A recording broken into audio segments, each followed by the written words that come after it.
Buenos apreciados estudiantes, muy buenas tardes. Vamos a dar inicio al CIPAS número 2 y al cuarto encuentro del curso Fundamentos en Psicología Jurídica. Hoy, pues, lo que buscamos con este CIPA es esa visión de la psicología jurídica, cómo trasciende de algo técnico a convertirse en una postura ético-política sólida. Recordemos que a lo largo de estos encuentros hemos dejado muy claro la ética se convierte en ese escudo protector de nosotros los psicólogos en el campo de la psicología jurídica, específicamente hablando en este momento.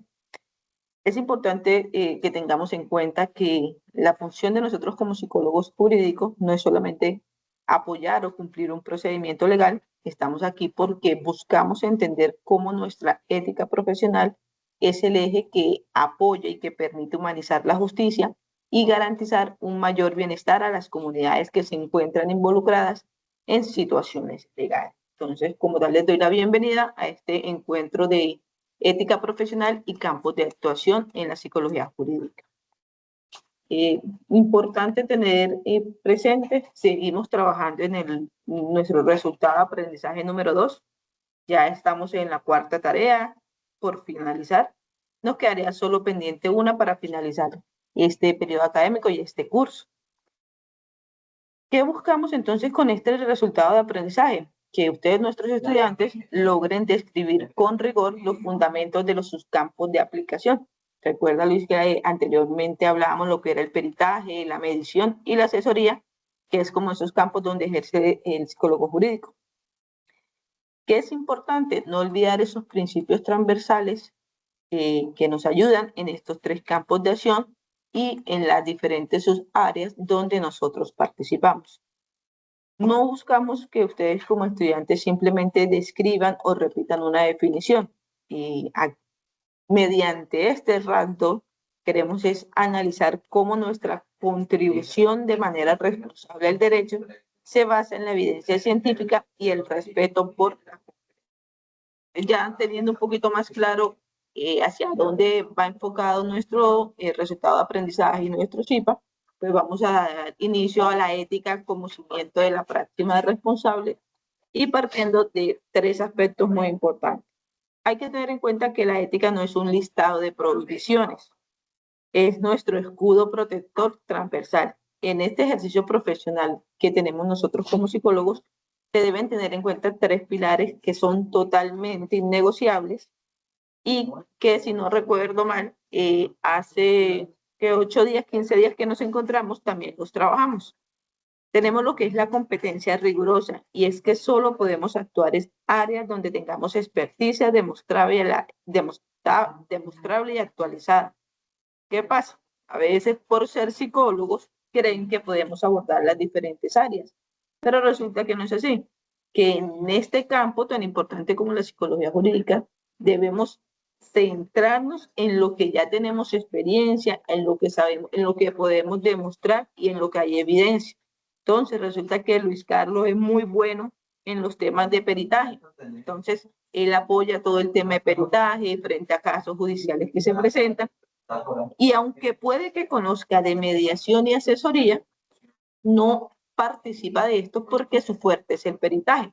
Como habrá otros psicólogos que sirvan más para el tema de mediaciones y otros que hagan parte más en los temas de asesoría. Entonces, es muy importante esa competencia rigurosa de participar, de trabajar en donde tenemos experticia que sea demostrada y actualizada. Por otro lado, y esto sí lo recuerdo muy bien, que la otra chica que nos acompañó en la web pasada nos preguntaba sobre la confidencialidad. ¿Cuál es la diferencia entre lo clínico y lo jurídico? Y aquí entramos nuevamente y es evitar todas esas relaciones duales. Hay que separar el rol terapéutico, que es el rol clínico, y el forense, que debe ser y el forense. Recordemos que en el rol clínico, sí o sí, la confidencial es netamente, pero en el forense no es así. En el forense toda la información que tengamos debemos contársela a quien es nuestro cliente oficial, que es el juez. Él es el que debemos pasarle toda esa información por medio de esos informes técnicos que realizamos. No pueden ser el terapeuta y el perito de la misma persona, pues se vería una imparcialidad a la hora de los informes que podamos presentar. Y tenemos el compromiso social. Nuestra labor busca evitar sesgos de género, clase o raza para no perpetuar la desigualdad judicial. En el caso de nosotros como psicólogos, sabemos muy bien que el tema de los sesgos por raza, por clase o por raza son totalmente, no los vemos, o sea, no tiene nada que ver la persona al momento de que la vamos a atender. Y nuevamente en este ámbito jurídico que no sabemos qué personas vamos a trabajar, a quién le vamos a servir de perito, a quién le vamos a hacer esa evaluación forense, también debemos evitar todo este tipo de sesgos. Y pues algo muy puntual de todo esto es que debemos ser muy imparciales. Debemos traducir la verdad material a verdad procesal sin contaminar ideología. Entonces, muy importante esos puntos sobre la ética y nuestra práctica responsable. El curso Fundamentos de la Psicología Jurídica lo integra el núcleo problemático número 4, que es la acción psicosocial en campos profesionales. ¿Qué significa esto en la práctica jurídica? Significa que la ciencia psicológica actúa como un garante del bienestar legal. Yo en el primer encuentro, que creo que ningún estudiante se conectó, les mencionaba algo muy importante y es que la función de nosotros, aunque es un ámbito bastante difícil, bastante pesado, es buscar el bienestar para estas personas. Y cómo yo, desde mis campos, puedo brindar ese bienestar a esa persona que comete un delito, que va a estar privada de la libertad por un determinado tiempo, pero igual yo voy a brindarle las herramientas, las estrategias para que pueda tener una mejor calidad de vida. Entonces, eso no se nos puede olvidar. Nuestra misión es la humanización, evitar revictimización sistémica de los procesos judiciales y asegurar que las decisiones consideren la vulnerabilidad psicosocial del individuo. Buscamos siempre lo que es la equidad, no solo la aplicación de la norma, que es lo que pasa normalmente. Ya hay unas normas estipuladas, ya hay unas normas establecidas para determinados hechos delictivos, pero lo que nosotros llegamos a hacer es a humanizar esa norma para que sea una atención más integral al proceso.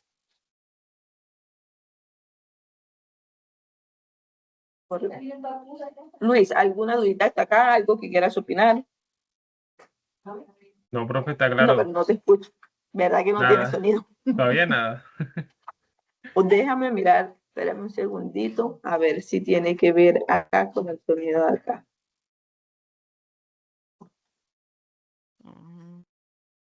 Intenta hablar nuevamente, a ver. Profe, ¿ahora sí? Ahora sí, ahora sí te sí. estoy escuchando. Qué bien. Así que No, no. hasta ahora todo claro. Ah, listo. Está súper. Listo, a ver si nos pasamos, sí. Vamos acá. En la psicología jurídica, y lo mencionábamos ahorita, hay una tensión crítica, sensible, y es la tensión del secreto, la confidencialidad limitada que hay frente al sistema. Entonces tenemos los dos puntos, el contexto clínico tradicional y el contexto forense. El cliente en el contexto clínico es nuestro paciente que llega para una atención, pero en el contexto forense, aunque vamos a revisar el caso con otra persona para mirar qué pasó, qué sucedió, cómo se sentía, si era consciente o no de lo que hacía, aún así nuestro cliente es el sistema judicial o el juez, que es pues a quien le vamos a llevar ese informe técnico a decirle, vea señor juez, se le aplicaron estos instrumentos, esta técnica, se realizaron entrevistas y se logró encontrar esto. Y pues lamentablemente en este caso todo lo que nos diga el paciente, todo lo que nos diga el cliente, debemos reportarlo al sistema judicial o el juez en este caso. Límite del secreto. En el contexto clínico tradicional, el psicólogo tiene que guardar total silencio ante el secreto que hay con su paciente. Es absoluto. Salvo, como les mencionaba, que atente contra la vida de él o de otra persona. Entonces yo les decía, llega un paciente que dice, me voy a matar. Bueno, hay que tener cuidado porque ya hay como una intención. Pero si ya el paciente dice, me voy a matar el jueves 22 de julio a las 5 de la tarde en tal lugar, ya hay una ideación suicida clara y precisa de lo que hay que hacer y ahí ya hay que tomar acciones. En el contexto forense no hay límite de ese secreto. Este es ausente o severamente limitado. Habrán cosas que de pronto se puedan guardar, pero todos los datos que sean revelantes, que expongan y que sean necesarios para presentar al juez sobre el caso determinado, pues hay que hacerlo.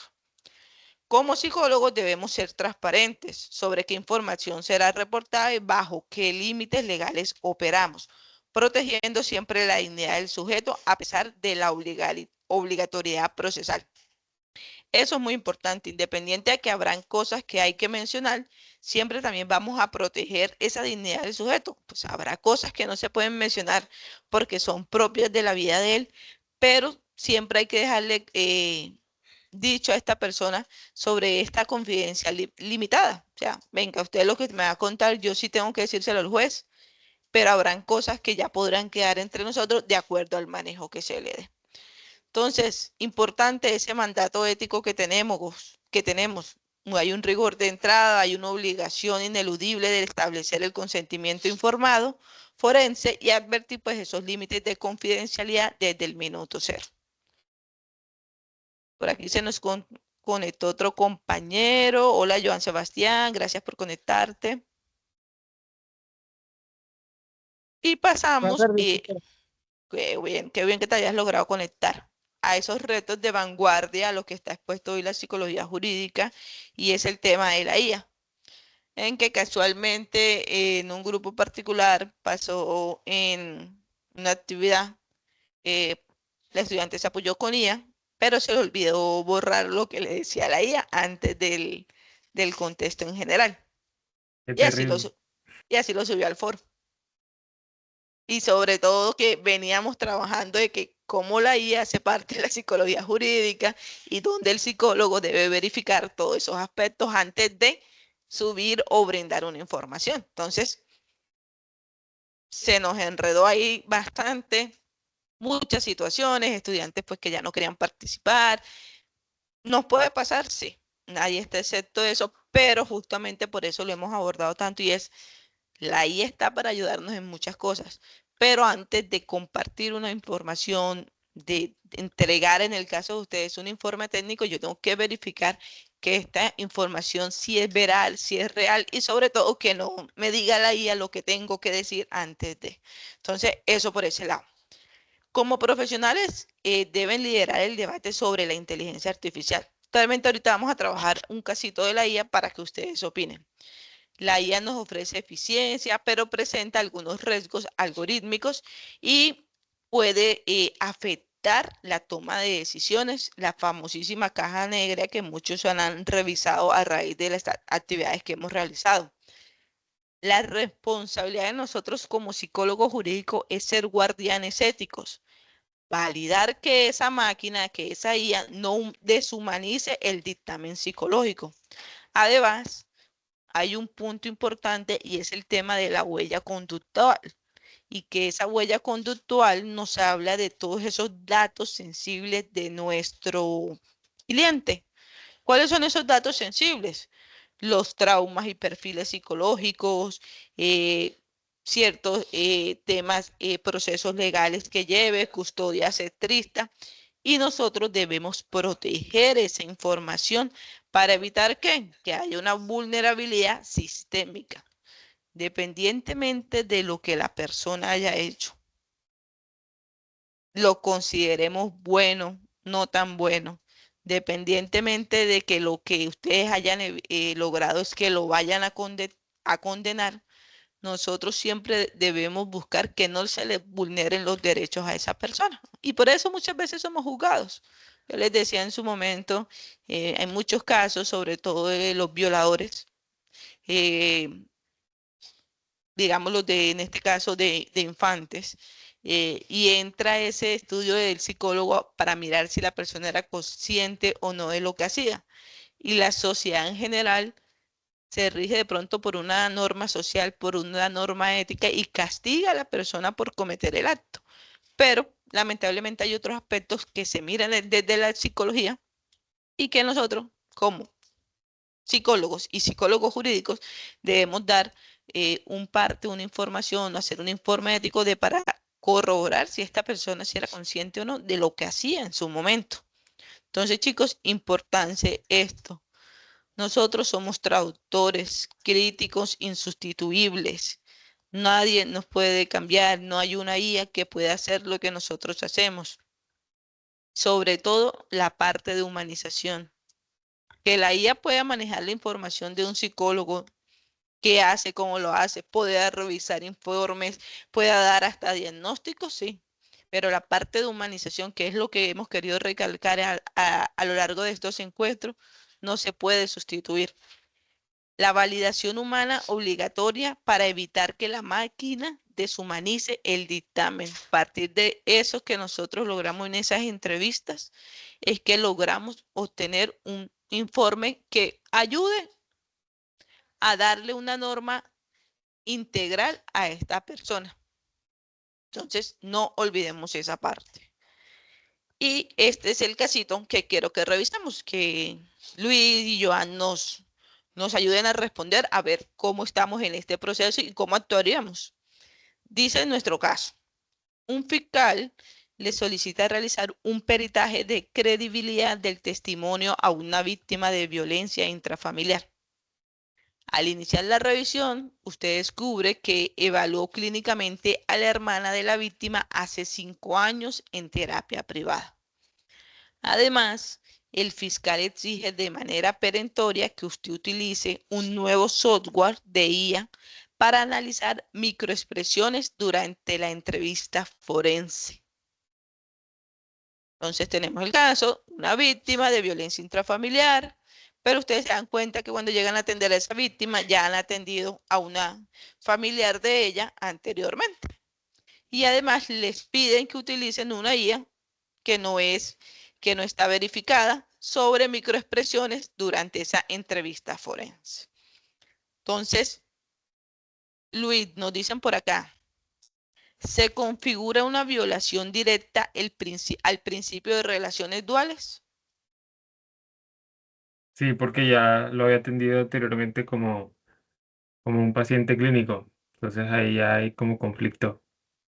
Exactamente, hay un conflicto de intereses, no la atendiste a ella, pero si atendiste a su hermana, puedes que conozca ciertas cosas y que éstas puedan influir a la hora de tomar una decisión. Recordemos que las relaciones duales es esa atención esa atención clínica y la otra es la atención forense. Entonces, por ahí, bien. Joan, ¿cuál sería tu postura deontológica frente a la exigencia tecnológica sin validación psicométrica? O sea, ¿qué opinas tú de que el juez te dice que tienes que aplicar esa nueva IA que aún no está validada, pero que igual la tienes que aplicar? ¿Cuál sería tu postura desde la deontología, desde la ética del psicólogo?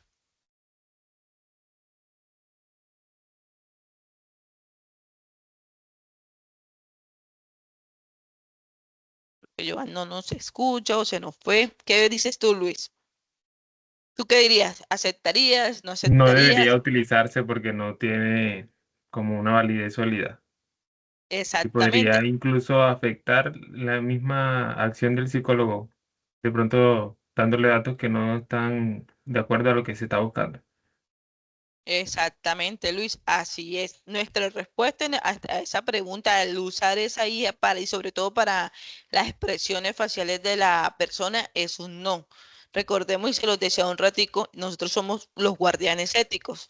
No podemos permitir que una caja negra, que son todos esos sesgos, o un algoritmo que está descontextualizado o no está verificado, diga o dicte una verdad sobre el trauma que pueda tener un sujeto y en este caso una niña, una persona que fue víctima de violencia intrafamiliar. Es importante que actuemos bajo la presión del fiscal sin evidencia científica válida, vulnerable al principio de la competencia rigurosa. La tecnología debe ser un apoyo, pero la validación humana es obligatoria.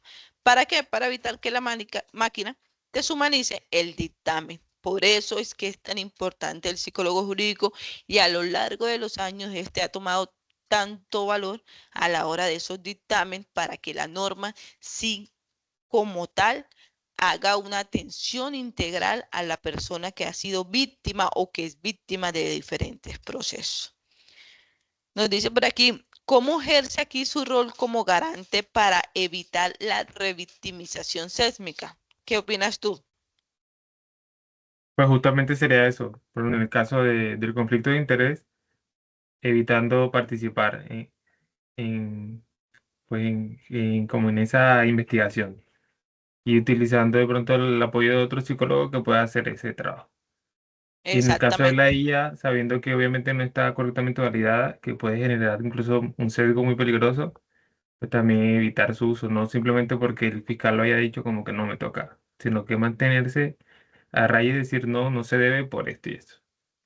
Exactamente, Luis. Aquí es donde entramos como arquitectos de la humanización judicial. Nuestro rol es decirle al sistema que forzar procedimientos tecnológicos invasivos o evaluaciones sesgadas puede causar una revictimización o un daño causado al mismo proceso por la misma justicia. Aquí la labor es aportar evidencia científica que busque la restitución de derechos y que haga una comprensión general del trauma, no que simplemente cumpla con una exigencia procedimental fría del fiscal. ¿Por qué?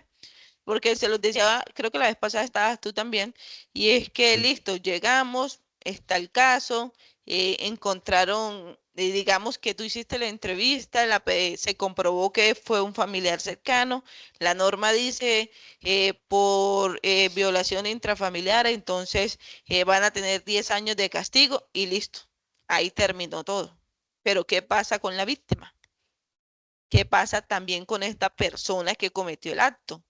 Si hay de verdad una aplicación de normas, si hay una restitución de derechos, si se hace una comprensión del trauma, la persona, independiente de lo que haya hecho, si era consciente de lo que lo hizo, por qué lo hizo, y la niña. En este caso, la niña es, o sea, ¿qué se hizo desde la psicología y desde el mismo sistema judicial para atender la situación? Entonces, por eso buscamos una restitución de derechos y una atención integral que no solo se baje en establecer una norma y hacer una condena.